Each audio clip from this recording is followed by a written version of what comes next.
ఆంధ్రప్రదేశ్లో కూటమి ప్రభుత్వం ఏర్పడిన తర్వాత ఎలాంటి మాటలు వినిపిస్తున్నాయో అందరికీ తెలిసిందే. సాధారణంగా ప్రభుత్వం అధికారంలోకి రావడానికి రాజకీయ నేతలు రకరకాల హామీలు ఇస్తారు. అయితే ఆ హామీలను నెరవేర్చుతారా అంటే ఎక్కువసార్లు సమాధానం లేదు అనే చెప్పాలి. కొంతమంది ఆవేదన వ్యక్తం చేస్తే మరికొందరు నేర్చుకుంటే ఇంకొందరు మాత్రం మాటలతో జనాలను మభ్యపెడుతూ ఉంటారు. ఇటీవల ఏపీలో కూటమి ప్రభుత్వం మహిళలకు ఉచిత బస్సు పథకాన్ని అమల్లోకి తెచ్చింది.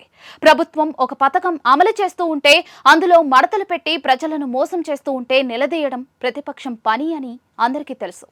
ప్రజలను నమ్మించి మోసం చేస్తున్నప్పుడు గుర్తు చేసి నిలదీయడమే ప్రతిపక్షాల అసలు ఎజెండా. అందులో వైసీపీ ఎప్పుడూ కూడా ముందుంటుందని చెప్పుకోవాలి. వైసీపీ అధికారంలో ఉన్నప్పుడు ప్రజలకు ఎంతవరకు ఉపయోగకరమైన పనులు చేసిందో పక్కన పెడితే, ప్రతిపక్షంలో ఉన్నప్పుడు మాత్రం కూటమి ప్రభుత్వం ఇచ్చిన హామీలను నెరవేర్చిందా లేదా అనే విషయంపై స్పష్టంగా ఫోకస్ చేస్తోందని జనాలు అంటూ ఉన్నారు. మహిళలకు ఉచిత ప్రయాణం కల్పించే స్త్రీ శక్తి పథకం అమలు విషయంలో ఎన్డీఏ ప్రభుత్వం రకరకాల మడతలు పెట్టిందనే అభిప్రాయం వినిపిస్తూ ఉంది. ఈ విషయంపై వైఎస్ఆర్ కాంగ్రెస్ గట్టిగానే పోరాడింది.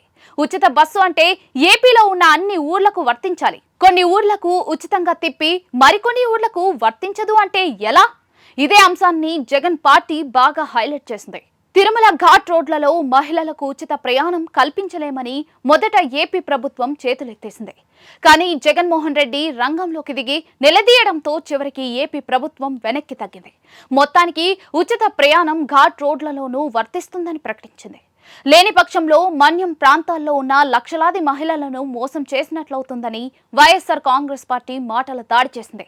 దీంతో ఏపీ ప్రభుత్వం ఘాట్ రోడ్లలో కూడా ఉచిత బస్సు సౌకర్యం కల్పించింది. అయితే తిరుమల విషయంలో మాత్రం ఆ సౌకర్యాన్ని ముందుకు తీసుకురాలేకపోయింది.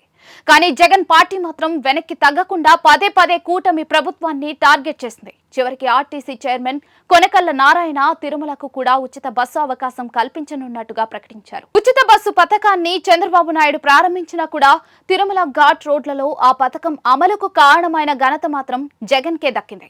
జగన్మోహన్ రెడ్డి సాగించిన ప్రజా పోరాట ఫలితమే ఈ పేదల సంతోషమని చాలా మంది ప్రశంసిస్తూ ఉన్నారు.